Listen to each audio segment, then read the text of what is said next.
All right, welcome back. The annual Lake Tahoe Summit was held today, and the keynote speaker, kind enough to join us here in studio, Transportation Secretary Pete Buttigieg. Hey, thanks for coming in. Thank you for having me in. Boy, jumping in and racing down to make sure you're here in time, we really appreciate it. It's hard to pull people out of Tahoe. It's true. I got to tell you, I was a little reluctant to leave. Yeah. But hopefully I'll get to go back. So you were up there to talk about some of the transportation issues and solutions that are going on around Lake Tahoe. That's right. Senator Catherine Cortez Masto invited me to be part of that Tahoe Summit. They get together every year from both states. A lot of folks from both sides of the aisle really talking about the future of Tahoe and how to preserve it. Largely, that's an environmental discussion. An important part of that, though, is transportation. We've been doing a lot of work to help make sure that they can plan transportation resilience as they deal with things like needing evacuation routes in the event of wildfires, or just making sure there's cleaner transportation, which is why we're supporting their new lower emitting buses. So we had a lot to talk about. I really enjoyed being able to be there and just connect with a community that has clearly come together and has a culture of really working to preserve that treasure that is Lake Tahoe for future generations. Sure, and you know, there's a big push of, more people come because Tahoe's so great. Big push for mixed use paths, walking, trails, bikes, public transit, not having so many cars on the road. That's right. We're providing funding, about $24 million, to help with that East Shore Trail. And to us, that's not just a quality of life thing. It's also a safety issue, making sure there are good trails for people who are walking or biking or using a wheelchair. That's part of our core safety mission. But of course, it's also an investment in the future of Tahoe, helping people to get around. And when you have good active transportation, when you have good bike lanes, sidewalks, when you take care of those basics, that can also reduce congestion in a place that obviously has a lot of pressure on those roads. And there's only so much you can do to add to your road network when you're in a very specific space like the communities around Lake Tahoe. I like what you had to say there. Climate change, it's not a threat. We're not waiting for it. It's here. That's right. I think we're way past the era where you could have these academic debates over whether it's a thing. You can see it. The hottest day in recorded history took place in July this year. That record stood for exactly 1 day because the next day was even hotter. We're living in likely the hottest year in human history, and we got to do something about it because that's affecting our transit systems. It's affecting aviation. It is affecting our roadways. And so we are investing in dealing with it. It's not just that we're trying to stop climate change from getting worse, although we definitely are. It's also about making sure we respond. If there's an enhanced wildfire threat, what are we doing about evacuation routes? If there's a road that's washing out frequently because what used to be a 100-year flood seems to be happening all the time, we might be able to provide funds to move that road to higher ground. So the bottom line is that we're going to invest in transportation infrastructure that makes sense for the 21st century, knowing that that's going to look a little different than what made sense in the 20th.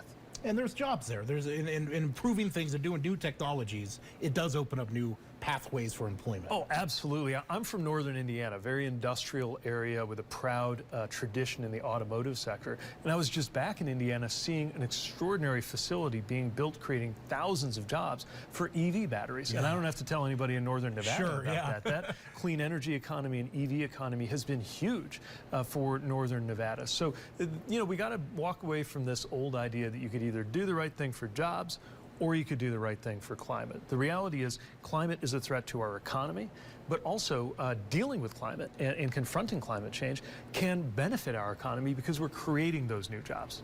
Without a doubt. Another reason you were here in northern Nevada, here in Reno yesterday, for the unveiling, I guess, of the Arlington Bridge Replacement Project.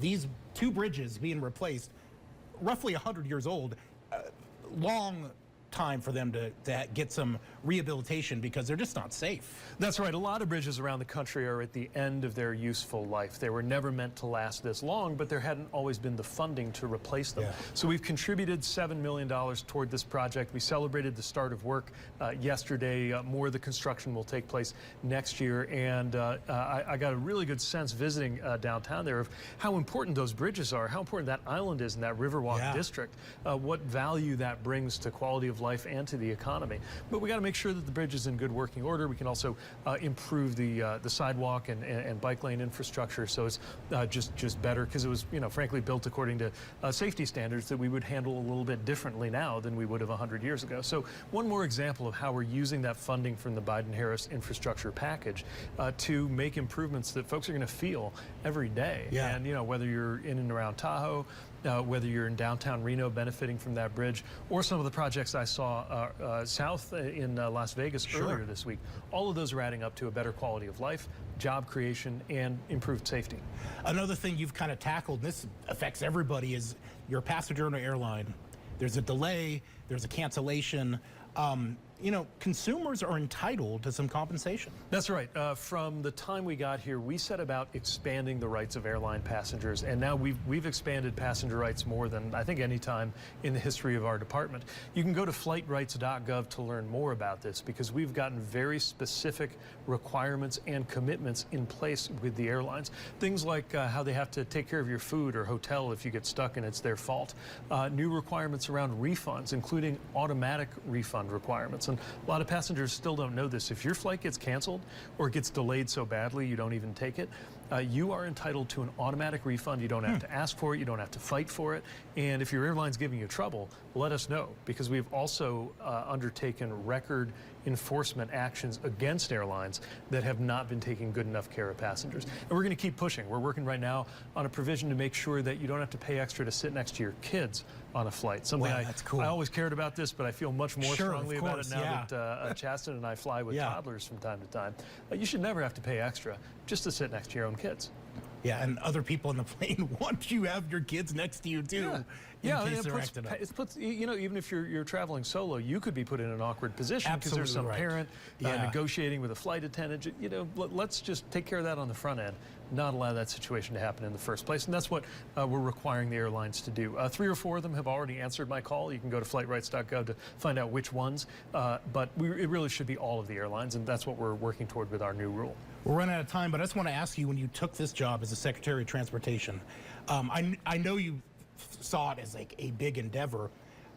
Were you aware of everything it entails? Like when you look back now, you're like, wow, there was a lot of different areas that I had to kind of keep my hands in. The scope of the department really is breathtaking. There are parts, of course, you think about every day that I certainly knew I was getting into: trains, planes, and automobiles, road design, some things that I worked on back when I was mayor of South Bend, where I grew up, but other things like commercial space travel, pipeline safety, operating the Merchant Marine Academy that weren't really on the radar as much, but also important parts of what the department does. We got more than 55,000 employees.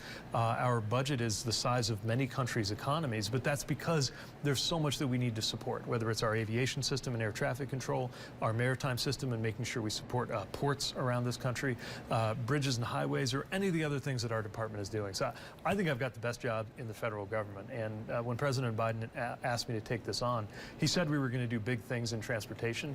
Even my imagination couldn't quite capture how many things we've been able to do since then. Well, you've accomplished a lot. We really want to thank you for coming in, Secretary Buttigieg. It's an honor that you took the time to come in and sit down with us. It's a pleasure. Thanks very much. We'll be right back.